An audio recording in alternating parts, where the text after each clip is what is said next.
Akan tetapi, selama ini dalam berbagai penataran tentang Pancasila dan pelajaran keluarga negara, istilah adab itu tidak dibahas secara khusus secara komprehensif. Sebagai contoh, sebuah buku tentang pedoman penghayatan dan pengamalan Pancasila, Ketetapan MPR nomor 2, /MPR, /1978, terbitan Tim Pembinaan Penataran dan Bahan-bahan Penataran Pegawai Republik Indonesia tanpa tahun, disebutkan tentang arti sila kemanusiaan yang adil dan beradab sebagai berikut.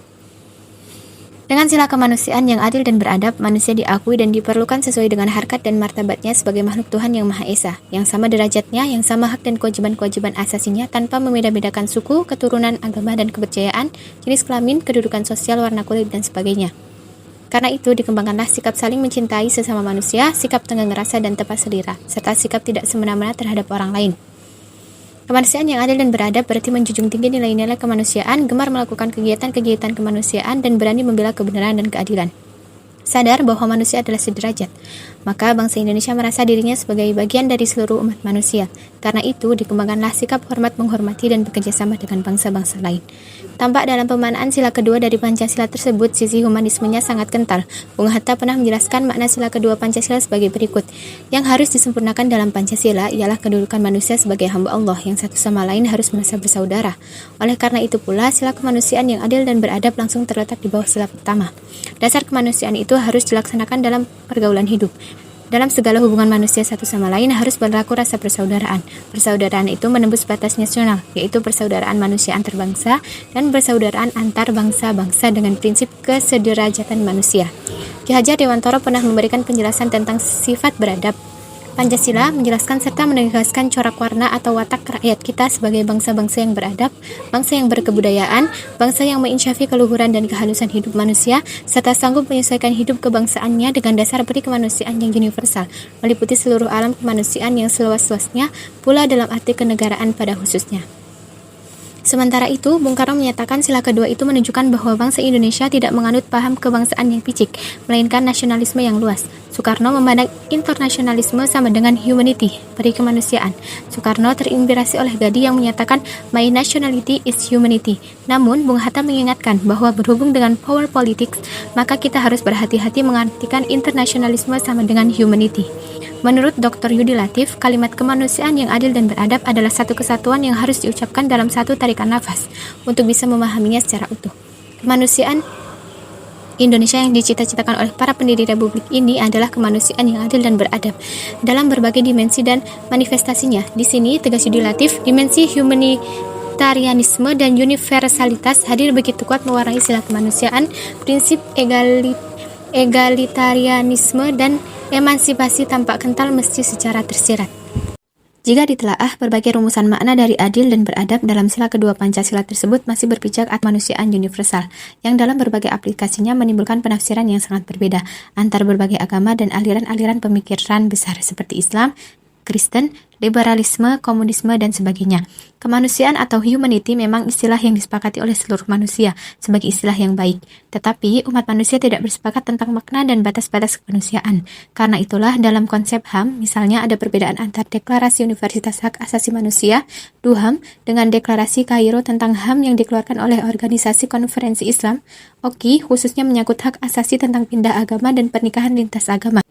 Persoalan hak kaum homo dan lesbi untuk menikah secara legal juga terus memicu perdebatan internasional. Sebuah contoh, sikap negara Islam terhadap HAM ditunjukkan oleh Kementerian Luar Negeri Arab Saudi dalam salah satu suratnya kepada International Organization on Human Rights. The marriage of a non-Muslim, whether he is a Christian or Jew for intents, to a Muslim woman has been prohibited by Islam. Perspektif Islam perlu dicatat, rumusan sila kemanusiaan yang adil dan beradab sangat berbeda dengan rumusan yang pernah diusulkan oleh tokoh-tokoh sebelumnya. Muhammad Yamin dalam sidang BPUPK tanggal 29 Mei 1945 mengusulkan rumusan sila keduanya, peri kemanusiaan. Soekarno pada 1 Juni 1945 mengusulkan rumusan sila kedua, internasionalisme atau peri kemanusiaan. Konstitusi Republik Indonesia Serikat (RIS) yang berlaku 29 Desember 1949 sampai 17 Agustus 1950 memuat rumusan sila kedua, peri kemanusiaan. Rumusan peri kemanusiaan ini juga diteruskan dalam Konstitusi UUDS 1950 sampai 5 Juli 1959. Dengan mencermati berbagai rumusan sila kedua yang pernah diusulkan atau dicantumkan dalam beberapa konstitusi RI, tampak bahwa dua istilah adil dan adab Ini jelas berasal dari kosakata Islam yang memiliki makna khusus istilahan dan hanya bisa dipahami dengan tepat jika dirunut pada pandangan dunia Islam. Kedua istilah tersebut jelas tidak ditemukan dalam tradisi Indonesia asli sebelum kedatangan Islam. Adil adalah istilah khas yang terdapat dalam banyak sekali ayat Al-Quran. Sebagai contoh, dalam Al-Quran disebutkan yang artinya, sesungguhnya Allah memerintahkan berlaku adil dan berbuat ihsan dan memberi kepada keluarga yang dekat dan melarang dari yang keji dan yang dibenci dan aniaya. Allah mengingatkan kalian supaya kalian ingat. An-Naml ayat 90. Profesor Hamka dalam tafsir Al-Azhar menjelaskan tentang makna adil dalam ayat ini, yaitu menimbang yang sama berat, menyalahkan yang salah dan membenarkan yang benar, mengembalikan hak kepada yang empunya, dan jangan terlalu zalim aniaya. Lawan dari adil adalah zalim, yaitu memungkiri kebenaran karena hendak mencari keuntungan bagi diri sendiri, mempertahankan perbuatan yang salah, sebab yang bersalah itu ialah kawan atau keluarga sendiri. Maka selama keadilan itu masih terdapat dalam masyarakat, pergaulan hidup manusia, maka selama itu pula pergaulan akan aman sentosa, timbul amanat dan percaya mempercayai, tulis Hamka. Jadi adil bukanlah sama rata, sama rasa. Konsep adil adalah konsep khas Islam yang oleh orang Islam seharusnya dipahami dari perspektif pandangan dunia Islam, karena konsep ini terikat dengan konsep-konsep Islam lainnya. Jika konsep adil dipahami dengan kerangka pandangan alam barat, Western worldview, maka akan berubah maknanya. Sejumlah aktivis kesetaraan gender yang berpedoman pada setara menurut pandangan barat, misalnya mulai menggugat berbagai ajaran Islam yang dinilai menerapkan diskriminasi antara laki-laki dan perempuan. Dipertanyakan mengapa akikah untuk bayi laki-laki misalnya adalah 2 kambing dan akikah untuk bayi perempuan adalah 1 kambing. Konsep ini dinilai tidak adil dan diskriminatif. Dalam Islam, laki-laki berhak menjadi imam sholat bagi laki-laki dan perempuan adalah adil. Menurut konsep yang lain, bisa dikatakan tidak adil. Dalam pandangan demokrasi barat, tidak ada pembedaan antara hak orang jahat dan orang baik dalam kesaksian berbagai aspek kehidupan lainnya. Bagi hukum pidana yang berlaku sekarang, dianggap adil jika presiden yang tidak ada hubungannya keluarga apapun berhak memberikan gerasi kepada seorang terhukum. Tetapi dalam Islam, yang lebih adil adalah jika hak pengampunan itu diberikan kepada keluarga korban kejahatan. Jadi, kata adil memang sangat beragam maknanya, tergantung pandangan dunia apa yang digunakan. Sejumlah kalangan dengan alasan HAM menilai aturan Islam tidak adil karena melarang wanita muslimah menikah dengan laki-laki non-muslim. Juga dengan dasar yang sama, mereka menuntut keadilan agar kaum homoseksual dan lesbian juga diberikan hak yang sama untuk diakui keabsahan pernikahan mereka. Sebagaimana pernikahan kaum hetero, lama-lama bisa juga mereka menuntut hak untuk mengesahkan perkawinan manusia dengan binatang dengan alasan tidak mengganggu orang lain. Ada juga tuntutan hak untuk mati sebagaimana hak untuk hidup. Dan sebagaimana karena itu, jika istilah adil dalam sila kedua, kemanusiaan yang adil dan beradab dilepaskan maknanya dari sudut pandangan alam atau worldview Islam, maka akan terlepas pula maknanya yang hakiki sebagaimana dimaksudkan oleh para perumus Pancasila itu sendiri. Bagi kaum muslimin, khususnya Prof. Naqwid Al-Atas mengingatkan perlunya memperhatikan masalah penggunaan bahasa atau istilah-istilah dasar dalam Islam dengan benar, agar jangan sampai terjadi kekeliruan yang meluas dan kesilapan dalam memahami Islam serta pandangan tentang hakikat dan kebenaran. Menurut Prof. Naqwid, banyak istilah kunci dalam Islam yang kini menjadi kabur dipergunakan sewenang-wenang sehingga menyimpang dari makna yang sebenarnya. Ia menyebut sebagai penafi Islaman bahasa, the Islamization of language. Contoh kasus penafi Islaman bahasa adalah pemaknaan istilah keadilan yang diartikan sebagai tiada menyembelahi mana-mana pihak dan menyamaratakan taraf tanpa batasan atau sebagai tata cara belaka. Contoh lain, penyalahpahaman makna istilah adab yang diartikan hanya sebagai adab peraturan mengenai kesopanan yang lazimnya merupakan amalan berpura-pura sopan. Makna adab dalam sebuah hadis disebutkan bahwa Nabi SAW pernah bersabda, "Akrimu auladakum wa ahsadabahum." Muliakanlah anak-anakmu dan perbaikilah adab mereka. Hadis riwayat Ibnu Majah. Li'an yu'addibar rajulu waladahu aw ahadukum waladahu khairul lahu min yatasaddaqu kulla yawmin binisfin sa'in. Jika seseorang mendidik anaknya, menjadikan anaknya beradab, maka itu lebih baik baginya daripada bersedekah setiap harinya setengah sok. Hadis riwayat Imam Ahmad. Istilah adab dalam kedua hadis Nabi tersebut identik dengan istilah pendidikan saat ini. Karena itulah istilah adab juga merupakan salah satu istilah kunci dalam Islam. Para ulama telah banyak membahas makna adab dalam pandangan Islam. Di Indonesia, Kiai Haji Muhammad Hashim Asy'ari, pendiri NU, menulis sebuah buku berjudul Adabul Alim wal Muta'alim, edisi Indonesia Etika Pendidikan Islam, Yogyakarta, Titian Wacana 2007. Terjemah harfiah, Adab Guru dan Murid. Buku ini membahas secara panjang lebar tentang masalah adab. Kiai Hashim Asy'ari membuka kitabnya dengan mengutip hadis Rasulullah SAW, Hakul waladi ala waladihi ayyuhsinahu ismahu, wa yuhsina murdi'ahu, wa yuhsina adabahu. Hak seorang anak atas orang tuanya adalah mendapatkan nama yang baik, pengasuhan yang baik, dan adab yang baik. Dikutip juga perkataan sejumlah ulama, Hasan al-Basri misalnya, yang mengatakan, In kana al-rajulu la yakhruja fi adabi nafsihi al-sinina summa sinina. Hendaknya seorang senantiasa mendidik dirinya dari tahun ke tahun. Habib bin Asyahid suatu ketika menasihati putranya, Ishabil fuqaha'a wa ta'alam minhum adabahum fa inna dzalika ahabbu ilayya min katsirin minal hadithi. Bergaulah engkau dengan para fuqaha serta pelajarilah adab mereka. Sesungguhnya yang demikian itu akan lebih aku cintai daripada banyak hadis. Ruwaim juga pernah menasihati putranya, ya bunayya ij'al ilmaka milhan wa adabaka daqiqan. Wahai putraku, jadikanlah ilmumu seperti garam dan adabmu sebagai tepung. Ibnu Al-Mubarak menyatakan, nahnu ila qalilin minal adabi ahwaja mina illa kasirin minal ilm. Mempunyai adab meskipun sedikit lebih kami butuhkan daripada banyak ilmu pengetahuan. Suatu ketika Imam Syafi'i pernah ditanya oleh seseorang, sejauh manakah perhatianmu terhadap adab? Beliau menjawab, setiap kali telingaku menyimak suatu pengajaran budi pekerti meski hanya satu huruf, maka seluruh organ tubuhku akan ikut merasakannya atau mendengarkannya. Seolah-olah setiap organ itu memiliki alat pendengaran, telinga. Demikianlah perumpamaan hasrat dan kecintaanku terhadap pengajaran budi pekerti. Beliau ditanya lagi, lalu bagaimanakah usaha-usaha dalam mencari adab itu? Beliau menjawab, aku akan senantiasa mencarinya laksana usaha seorang ibu yang mencari anak satu-satunya yang hilang. Maka dalam buku ini, Kyai Hasyim Asy'ari menuliskan kesimpulan. Kaitannya dengan masalah adab ini, sebagai ulama lain menjelaskan konsekuensi dari pertanyaan tauhid yang telah diikrarkan seorang adalah mengharuskan beriman kepada Allah, yakni dengan membenarkan dan meyakini Allah tanpa sedikit pun keraguan. Karena apabila ia tidak memiliki keimanan itu, tauhidnya dianggap tidak sah. Demikian pula keimanan. Jika keimanan tidak dibarengi dengan pengamalan syariat, hukum-hukum Islam dengan baik, maka sesungguhnya ia belum memiliki keimanan dan tauhid yang benar. Begitupun dengan pengalaman syariat. Apabila ia mengamalkannya tanpa dilandasi adab, maka pada hakikatnya ia belum mengamalkan syariat dan belum dianggap beriman serta bertauhid kepada Allah. Berdasarkan beberapa hadis Rasulullah SAW dan keterangan para ulama di atas, kiranya tidak perlu kita ragukan lagi betapa luhurnya kedudukan adab di dalam ajaran agama Islam. Karena tanpa adab dan perilaku yang terpuji, maka apapun amal ibadah yang dilakukan seseorang tidak akan diterima di sisi Allah Subhanahu wa taala sebagai satu amal kebaikan, baik menyangkut amal qalbiyah hati, badaniyah badan, qauliyah ucapan maupun fi'liyah perbuatan. Dengan demikian dapat kita maklumi bahwa salah satu indikator amal ibadah seseorang diterima atau tidak di sisi Allah Subhanahu wa taala adalah melalui sejauh mana aspek adab disertakan dalam setiap amal perbuatan yang dilakukannya.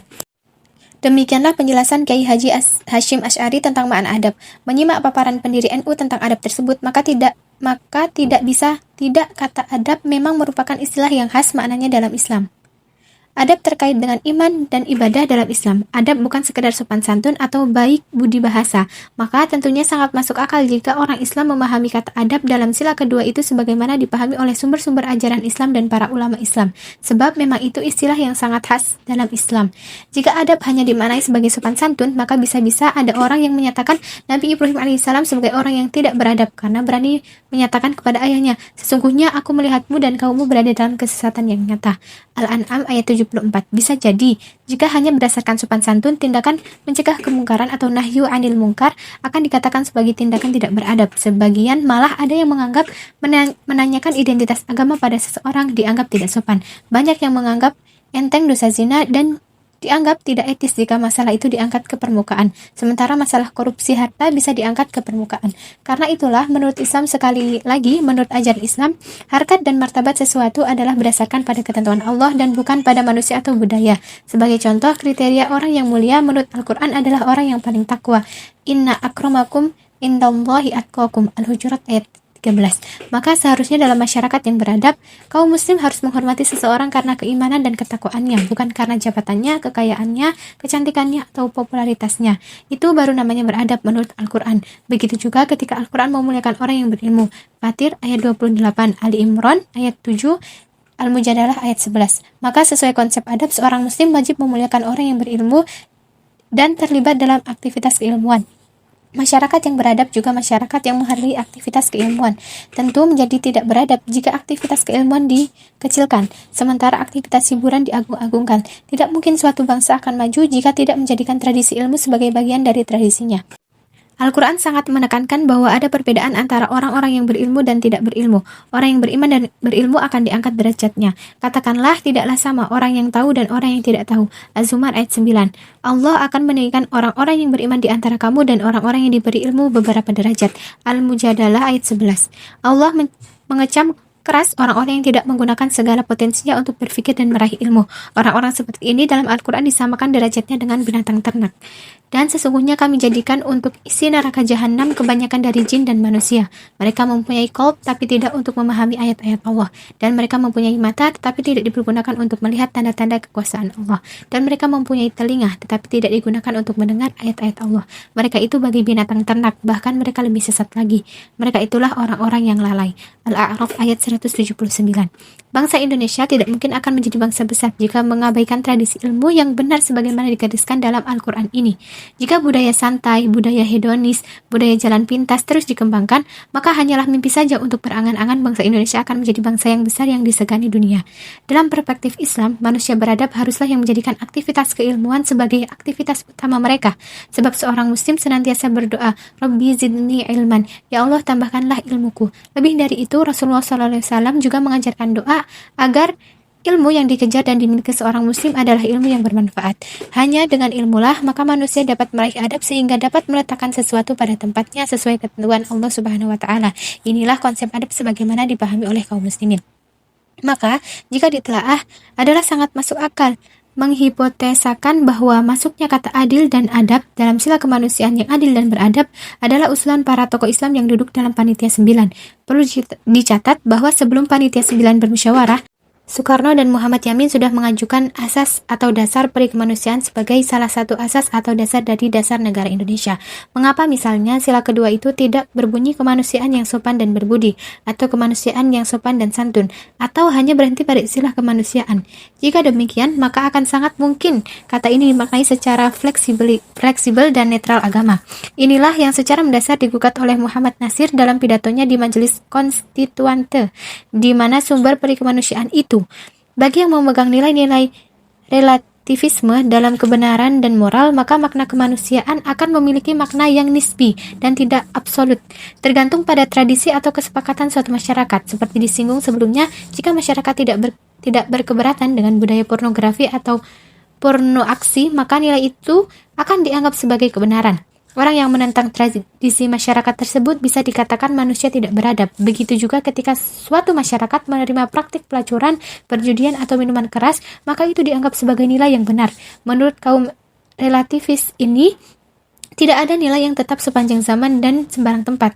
Nilai selalu berubah. Batasan aurat wanita misalnya menurut mereka tidak ada yang tetap, tetapi berdasarkan budaya setempat. Apa yang sopan dan tidak sopan ditentukan oleh tradisi dan kesepakatan dan konsensus. Tentu saja, konsep semacam ini sangat berbeda dengan konsep Islam. Masuknya kata adil dan adab dalam sila kedua dari Pancasila semakin memperkuat bahwa Pancasila bukanlah konsep yang netral agama.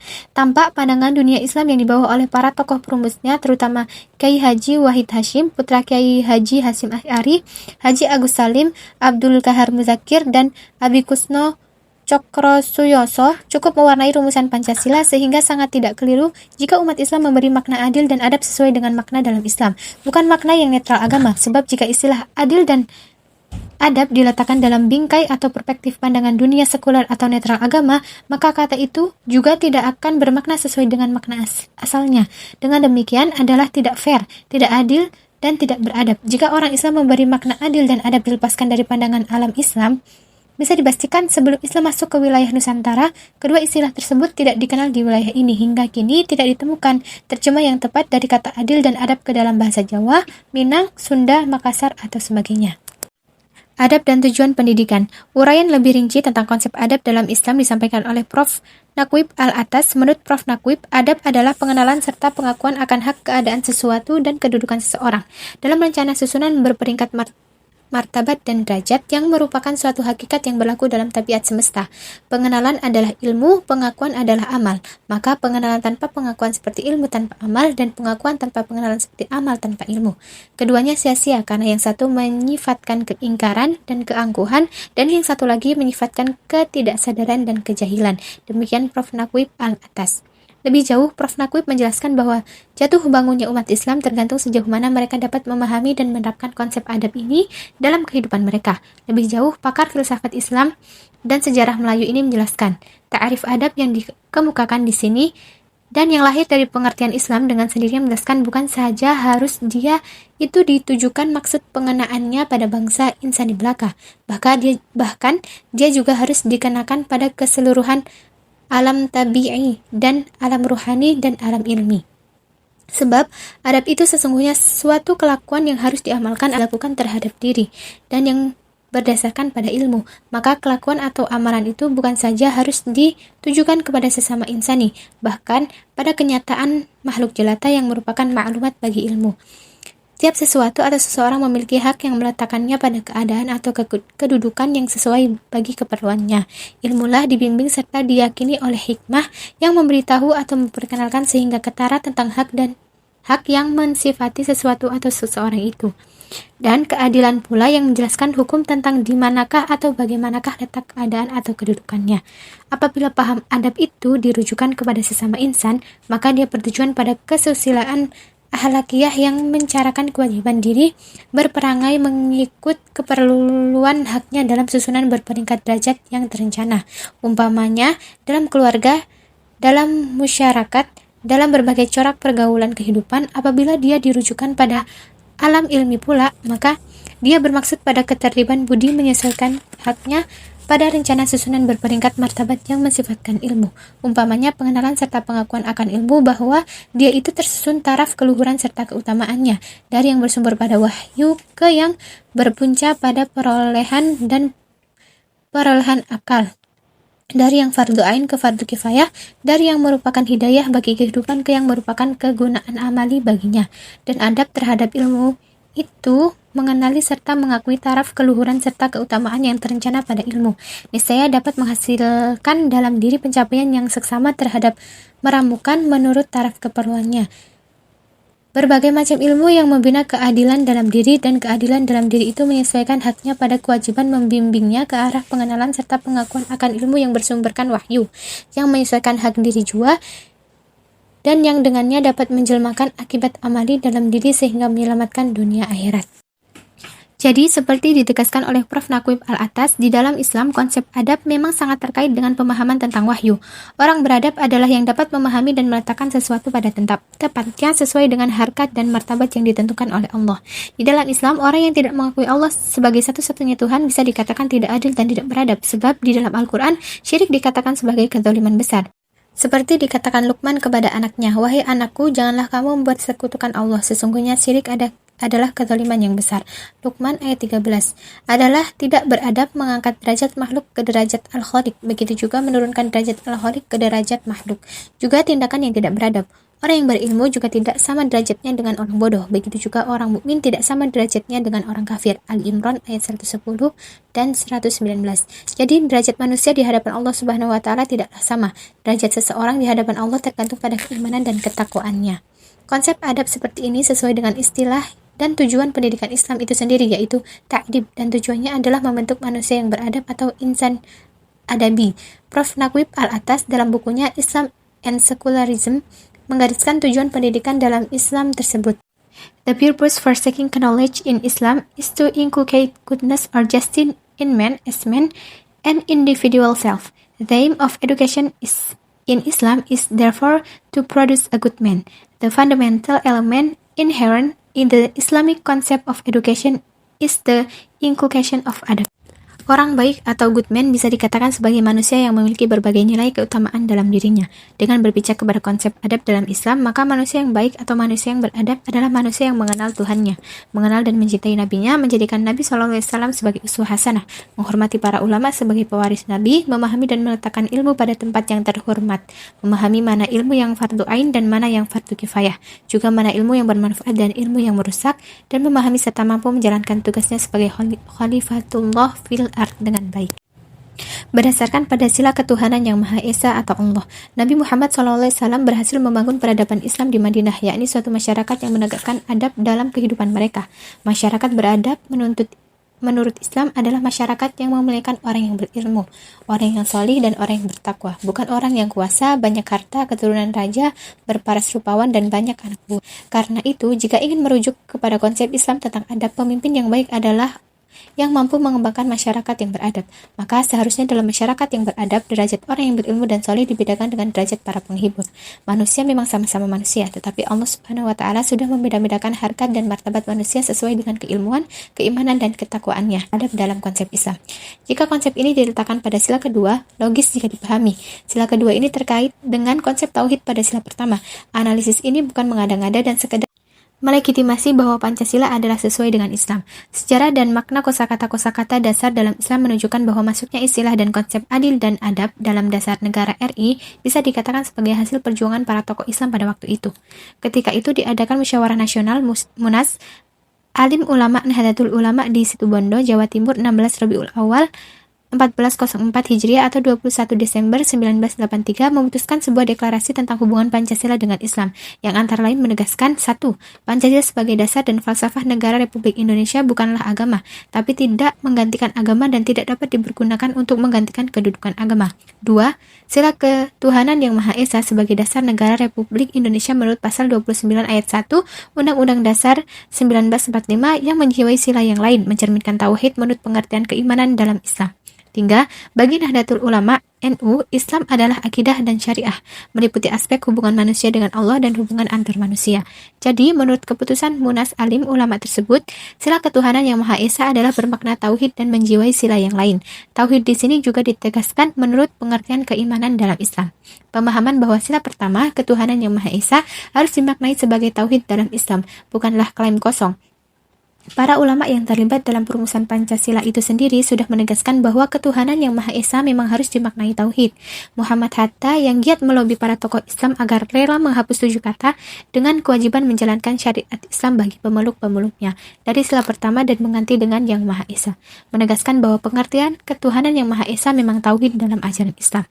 Sebenarnya terlepas dari agama dan ideologi masing-masing, harusnya bangsa Indonesia mau bersikap jujur bahwa rumusan Pancasila yang berlaku sekarang ini tidaklah terpisah dari rumusan pembukaan UUD 1945 yang kini berlaku kembali sebagai hasil dekret Presiden 5 Juli 1959. Karena itu, dalam memahami sila pertama, misalnya tidak boleh dilepaskan dari alinea ketiga pembukaan UUD 1945 atas berkat rahmat Allah yang Maha Kuasa.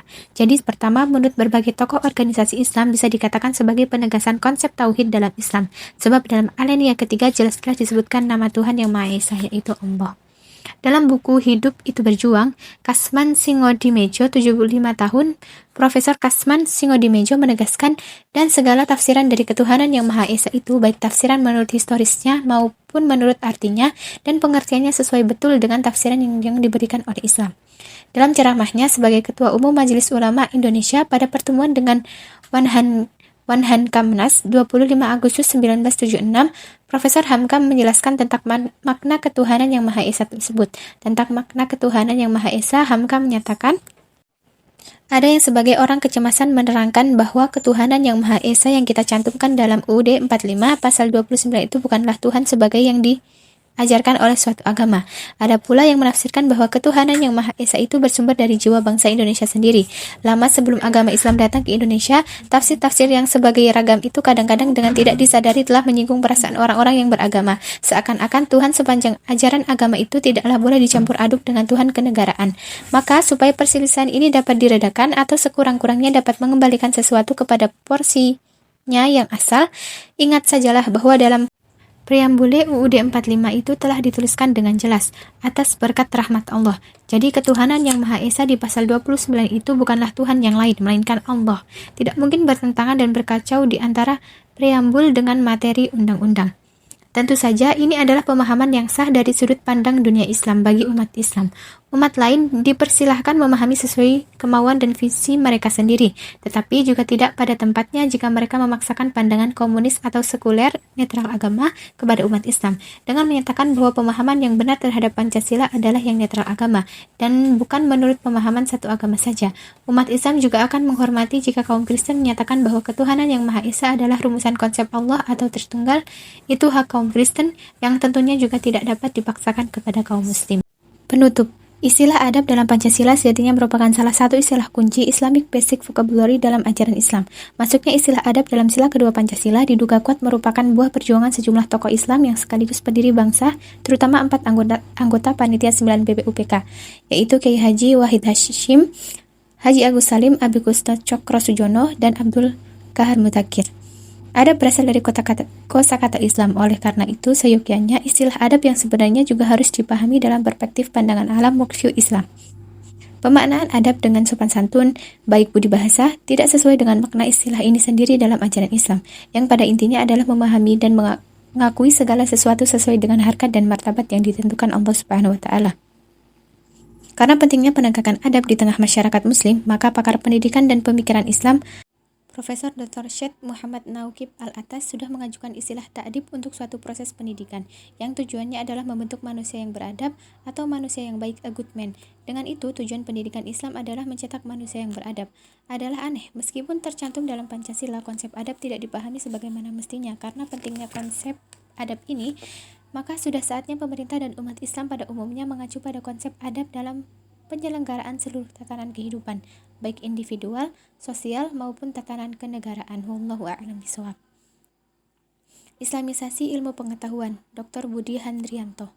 Pendahuluan. Islam sebagai agama pembawa kebenaran dan rahmatan lil alamin. Salah satu fungsinya adalah untuk menyelesaikan berbagai problematika di dalam masyarakat.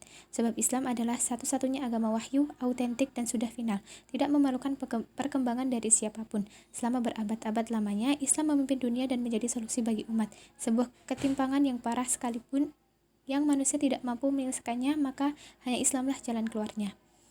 Saat ini peradaban barat yang berlandaskan pada paham sekularisme, rasionalisme, utilitarianisme dan materialisme telah membawa dunia menuju ambang kehancuran. Memang tidak menutup mata berbagai keberhasilan dan kemajuan dihasilkan oleh peradaban ini. Namun juga tidak dapat dipungkiri peradaban barat juga telah menghasilkan penjajahan, perang berkepanjangan, ketimpangan sosial, kerusakan lingkungan, keterasingan, alienasi atau anomi, berkurangnya adat sosial atau standar etika dalam diri individu atau masyarakat. Tidak terdapat keseimbangan dan ketertiban di masyarakat. Ilmu yang berkembang di dunia barat saat ini berdasarkan pada rasio dan panca indera, jauh dari wahyu dan tuntutan ilahi.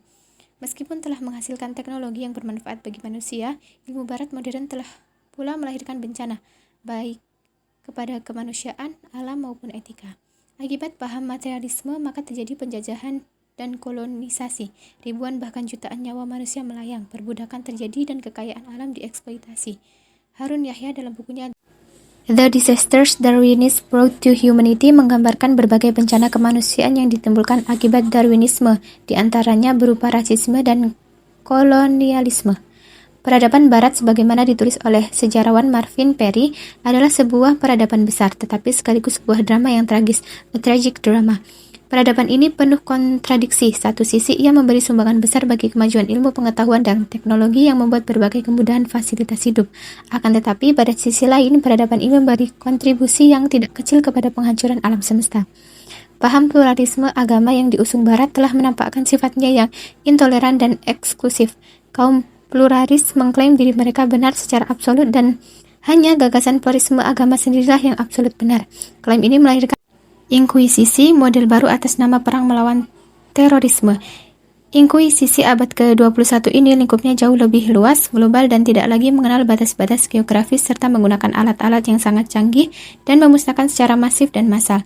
Dari pengejaran, penginterogasian, penyiksaan, dan pengingkaran hak-hak asasi orang per orang atau kelompok yang diduga berseberangan atau berkeyakinan beda, sampai pembumi hangusan negara-negara berdaulat seperti yang tengah menimpa Afghanistan dan Irak.